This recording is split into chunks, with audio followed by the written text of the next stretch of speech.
What is going on, guys? Chip Happens, episode 39. Let's get into it. Here we go.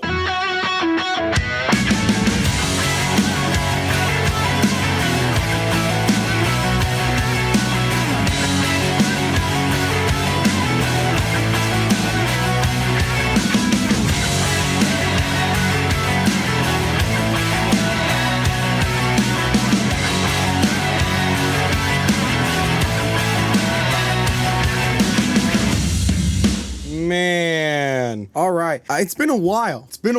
And I've been wanting to do this episode for a little bit, but I'm going to kind of talk about it today. This might be a little bit of a longer one. I don't really know. I do have a lot to talk about, which is a good thing. And maybe these topics I'm going to talk about today will spawn their own episode, but I have no idea. Today, I really want to get right into business, really want to get right into it, but I do have to share a little bit of a song I've been listening to. I started doing these songs as a way to reamp myself, give myself time to think while these songs play and get kind of in the mood for this podcast. So if you're wondering why I'm doing these musics or you're like, oh, I don't really like this one, you can skip ahead about 3 minutes. So if you want to skip ahead, that's totally fine by me. I'm not going to be sad or anything. I do want to give a shout out.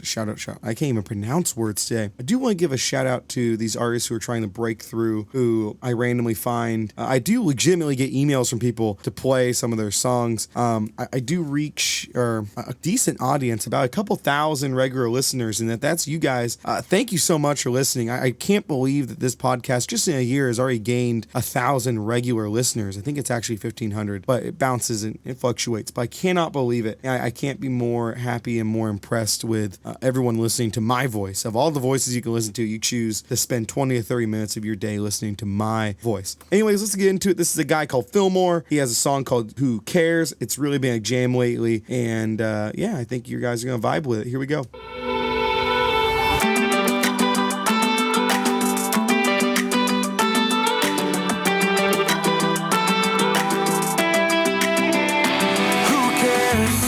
If me and you turn a 2 for 1 afternoon into a downtown last call neon night. Who cares if it's been 3 weeks? You're over him and you're on to me. What's so wrong about something that feels so right? Let them stare, let them talk, let them think whatever they want. If people don't understand, we don't care, we don't care. Who cares if the whole world knows we drink too much and we dance too close? Your lips on mine and we lose all track of time. Who cares when the lights come on? When we leave, we don't leave alone. If you don't, I don't. So who cares? Who cares? Who cares? Who cares if the band comes on and you decide that that's our song, and I drop a little cash in the jar and say play it again? Oh, who knows where the night might lead? Front porch kids are waking up with me.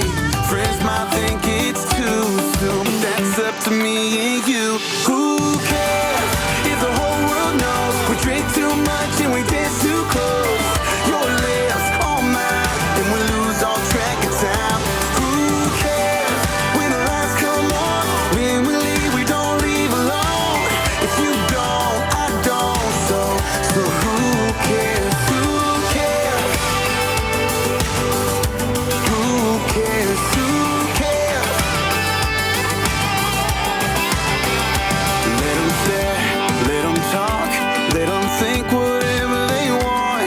If people don't understand, we don't care, we don't care. Who cares if the whole world knows we drink too much and we dance too close? Your lips on mine and we lose all track of time.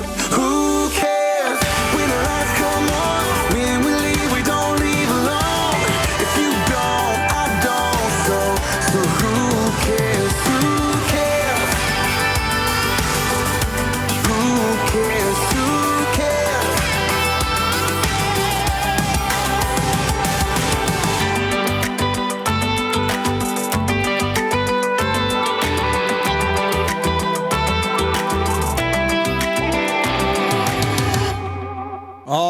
I just want to cap this off with a go Fresno State.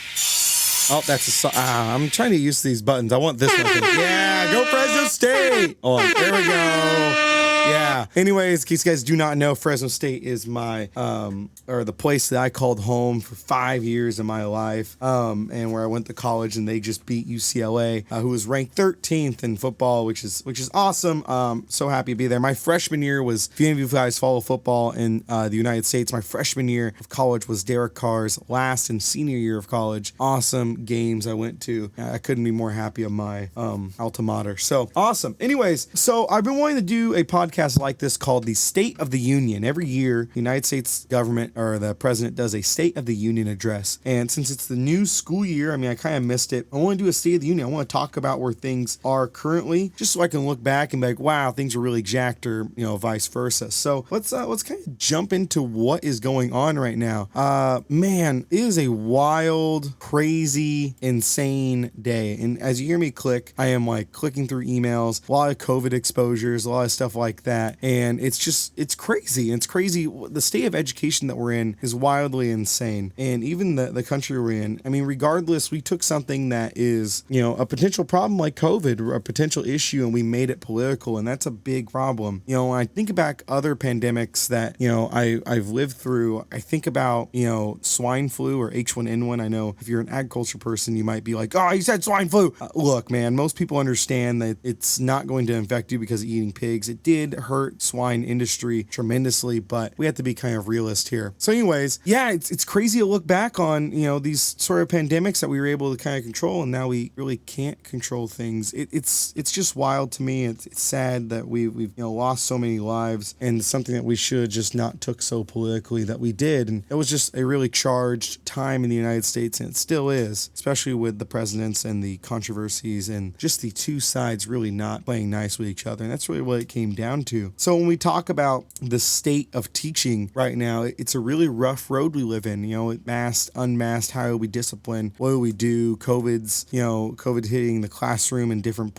periods, different times. And, you know, it's a really rough time that we live in. Really, really rough. There's no better way to describe that. So anyways, I'm going to try and navigate through a bunch of different topics. And the first one I want to navigate to is, where the hell has Garibaldi been? Where have I been? Because usually I record these guys. I promised you guys I was going to be way more active. And again, if you need any clarification or want to know where I'm at, hit me up on Twitter, _ChipHappens. But where am I? So lately, schools have been hit with a massive problem where we cannot find substitutes. Cannot find them at all. And it's a big, big problem, right? So what I've been doing, and instead of filming my podcast, instead of like lesson planning, I've been subbing on my prep period. So I get 2 periods a day that I have to prepare for my classes, prepare content for students. And this allows me sometimes about 30 minutes, again, hour and a half. So 30 minutes of the time, I can record a podcast. I record here at school, at my office. I do not record at home, which is probably why, or maybe be a reason why I was able to get some things done in the pandemic and get things recorded, was I was able to record here in school. Now I'm still able to record in school. It gives me a little chance to kind of get away, think about it. I have, you know, my computer set up, everything like that, but I still run into a little bit of problem of time and making sure. Now, if I sub my prep period, I obviously can't record. I'm watching and teaching students. But now I'm kind of taking a step back. I really need to focus in on making sure my lessons and content is taken care of. So I really have to focus on the work that I'm putting in for my classes, right? And the work that I'm putting in just in general. So as we talk about subs, we're talking about people not coming back to work, and we face this. And I don't want to say people not coming back to work. I mean, I really don't want to get too political either, but the truth of the matter is that people aren't wanting to sub. Now, it could be that, you know, subs aren't paid a whole lot. I mean, subs are paid, at least in my district, I believe $42 or $45 an hour, which is pretty decently good money. And they're not working a full, you know, I wouldn't say a full day, but they're not working like a full, you know, 9 to 5 job. I mean, I guess they kind of are, but anyways, I mean, they're depending on the work you have, we constantly need subs. And if you're subbing, and it's even harder when there's a pandemic and people can't come to school, because to be honest, you know, people still came to school if they had the flu, if they were sick. You know, the pandemic is not really a time where we stop, or not pandemic, but a sickness hasn't really stopped a whole lot of teachers. So when we go through and we talk about subs not wanting to work, and we run into the same problem with bus drivers. We're having a really hard time trying to find bus drivers. Now, I see a lot of the social media posts and everyone's like, wow, you gotta make sure you pay these subs more. Well, I mean, honestly, I don't even really think it's the pay. It pays pretty good. But if we take a look at most subs, typically substitute teachers are retired teachers or people that are in education in general. They're doing a lot of that subbing work, right? It's not just, a kid subbing. Now, you can sub. There is a requirement in California to sub. You have to have your CBEST. You have to go through the process of like background checks, that sort of thing, to be able to sub, right? But it isn't that difficult to be a substitute teacher, right? It's definitely far more difficult to be a regular teacher than a substitute. So these are the issues that we are currently facing, is we don't have a whole lot of substitutes. Bus driving and truck driving in general is I wouldn't say a dying profession, but we're running out of people to drive these buses and do these things. And I don't know if people don't think that that's a noble job or noble profession. We're getting way more aware as a society, which is a good thing, but it's also kind of a bad thing, because a lot of these jobs that we deem, not okay really make the world go around, and we really need those people, or really need people filling into those jobs, and good people too, right? Of course we want good people. So we need to make sure. That's kind of the state of education. That's where I've been. I've been subbing for other teachers. I've been trying to pull my own weight, and I've been trying to offer as much help as I possibly can. However, it's really difficult. So when I'm gone, I'm going to try to make sure I relay this on Twitter as much as I possibly can. But when I'm gone, I will try my best to make sure that, something is posted. And I try to make this as regular as I possibly can. Every Thursday, you'll hear this episode on Thursday, September 23rd. You should know this, my anniversary is on Wednesday. So I always try to record something at least a week ahead of time, just in case something like this happens. I have a little buffer, but I've been really kind of off a little bit. So yeah. But anyways, I really miss talking to you guys. I want to get into the state of, woodshop education. So let's talk about some of these things. The state of woodworking, state of lumber, it's getting better, right? During the pandemic in the United States, we saw a huge increase in lumber prices. And I remember I got in an argument with my principal about it. He goes, oh, these prices are going to take a couple of years to even out. I said, no, they'll probably take until the summer, then they'll balance out. The reason why is we got to understand how lumber is. Now, everyone wants to go to the most cynical thinking possible, and that's not the way we should roll, right? We need to think or assume best intentions, right? Yeah, I know it's hard to do, especially with all the negative coming out in all aspects of the word negative. There's so much negative out there. So we need to think, okay, let's think about lumber in general. Lumber, in case you guys do not know, is made to order for the most part. So if Home Depot is ordering 100 sheets of plywood, typically they would put in an order for 100 sheets of plywood. Now, plywood is not, or any wood is not stored for a long period of time. This is to cut down the storage cost of lumber. Now, we have to understand supply and demand. If there is a large supply but no demand, the price goes down. If there is a low supply, large demand, then the price goes up. If there is a large demand, large supply, price stays the same.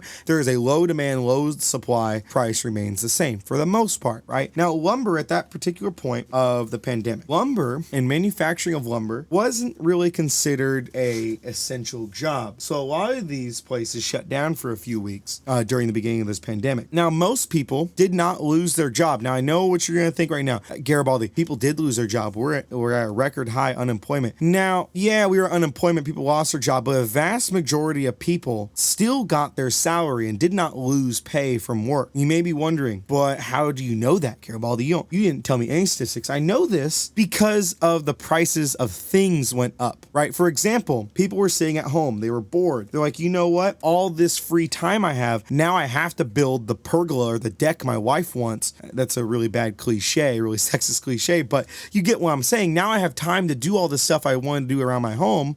Still have my money. I'm still getting paid. I have time. What am I going to do? Well, I guess I might as well just go home. I have all this money left over from a vacation I was going to take, but now I can't take it because of COVID. So I'm just going to go to Home Depot and buy all the lumber and start making, my projects. This is a solid idea, right? But this was a great thing for the lumber industry, but horrible for everyone else, because what happened is they bought all of the lumber, bought it all up, and then there was no one to replace that lumber what they bought. So naturally, lumber exploded in price. We were seeing sheets of OSB, which before, in my area before, it was about, I don't know, an OSB was about, for a 4x8 sheet, was about $12.80. Now it's up at the most I've seen it for a 3/4 inch sheet of OSB was trading at, or not trading, but selling for $150. That's crazy. That's like a thousand, 10,000. I'm not good at math, but a huge percentage of increase, right? Now we're reaching, lower levels. But what happened was, so a lot of these lumber companies didn't have the storage supply to keep up with the demand. People went back to work in the lumber mill. They still had a shortage of workers. I mean, we're seeing a shortage of subs, like I was saying. So what happened was a lot of this lumber shot up in price because there's a big demand, not a lot of supply. Naturally, supply and demand, it goes up. All right. So now it's starting to balance out. So a lot of people are building houses. House building hasn't really stopped. We ran into a slight housing crisis, right? People were wanting to buy a house because what happened was now that they were,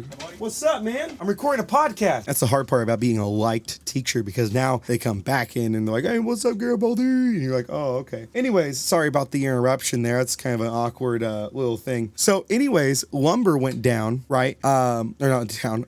We ran into a little bit of a housing crisis. Okay. So people didn't necessarily lose their house because there was like a, eviction, moratorium, more random. I don't know. It prevents evictions, right? People didn't necessarily lose their house, but people did sit around their house and be like, wow, this place kind of sucks. So they either built something new or they went out and bought a house. But the problem is there was a little bit of a pause on building. In certain areas, like the area I'm in, couldn't really go and build, I guess, more houses. I mean, they were already tapped out. There wasn't a huge or a lot of building going on. So there was a huge demand for houses and there was not enough houses. So the price of houses went up. Then price of houses went way up because lumber went up. And so it raised the price of a house about 20, 30K. So yeah, we ran into a little bit of a problem. So when we talk about the state of woodworking, right, lumber went up. Now in the summertime, I told the reason why people were like, why do you say the summertime, G? Why do you say the summertime was when it was going to go down? Well, most people, especially in this valley, it gets so hot in the summertime. Most people try to finish building their houses in the spring so that they can do inside stuff when it's all hot. So insulation, that sort of thing. Now, do I know that that's what they actually do?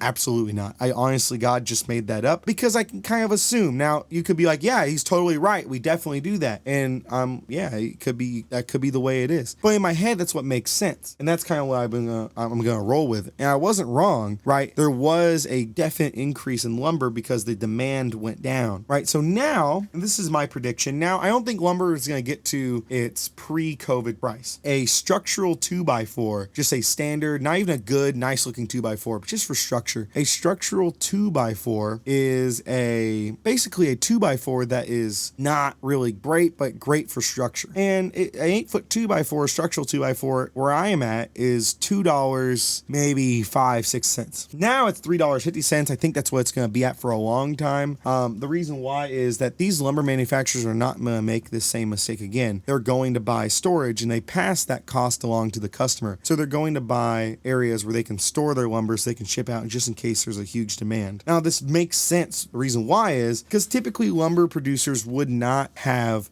sort of the best method or the best way of, sending out lumber. Now I'm going to explain what that means. So you might be like, oh, I'm trying to follow along. It's not really working out. What this means is that typically, let's say Home Depot needed to order 100 pieces of plywood, but the manufacturer plywood's like, hey, I can only give you 96. Okay, well, that doesn't really equal 100, pal. But they were okay with it because 96, that's okay. They'll just raise the price a little bit. And then the 4 people probably wouldn't buy lumber because that price raised a little bit more. All right. So we go through that kind of selling for a long time. That's why lumber was so cheap. And now they're not going to make that mistake. Now, lumber still is definitely more inexpensive. A structural 2x4 went up to about $15, which was insanely expensive. I built a fence in my house during this pandemic and I used wood and the price was double of what it should have been, right? So that's kind of the state of lumber. It was really scary because typically when lumber prices go up, they kind of look at programs like mine and be like, ooh, this guy's really expensive to keep here. He has a really big budget. And that's not really what I want them to think about. So I'm happy it's down now. I'm happy I'm able to get things a little bit cheaper than I was able to. So now we're kind of moving forward. All right. So we talk about the state of construction, the state of teaching. That was a email I got there. So anyways, that was a good email. That was a parent saying that, just checking on their student and that sort of thing. So I don't know. It makes me happy because it's always good things, right? You don't like getting a bad email, but you do like getting a good one. So I apologize for that. Let me mute my computer so that doesn't happen again. Anyways, so it was connected to this little deck thing. So that's kind of the state on where we're at right now currently. And, we're struggling right now with education. We're struggling to get kids back into a learning thing. A lot of our freshmen are 7th graders. They have that 7th grade mentality. They're not really, super solid kids. I mean, we got a lot of great kids, but they're still not solid on their maturity. And it's a struggle. And there's a lot of seniors who aren't really solid on their maturity either. So, we want to make sure that everything is taken care of. Anyways, I want to leave you guys with a explanation. I just want to say I'm sorry for not being here. Understand, I'm not doing it. I'm not filming things or recording things because I am, quitting this. I'm not. I'm just busy, and that's kind of the way it goes. I'm hoping it evens itself out. All right. Hey, I appreciate every single one of you guys listening. I do have quite of a following, and I appreciate every single one. I'm going to try to say that every single time. If you guys have any questions, please feel free to hit me up on Twitter _ChipHappens, and we'll get that going. Anyways, I appreciate every single one of you guys. See you guys in the next episode. Peace.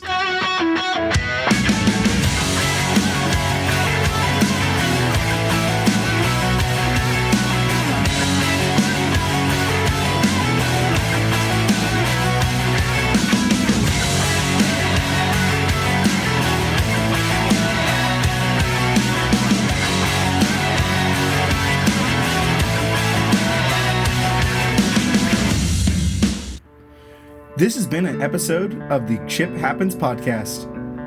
Thank you all for listening, and I will catch you next week with another exciting episode.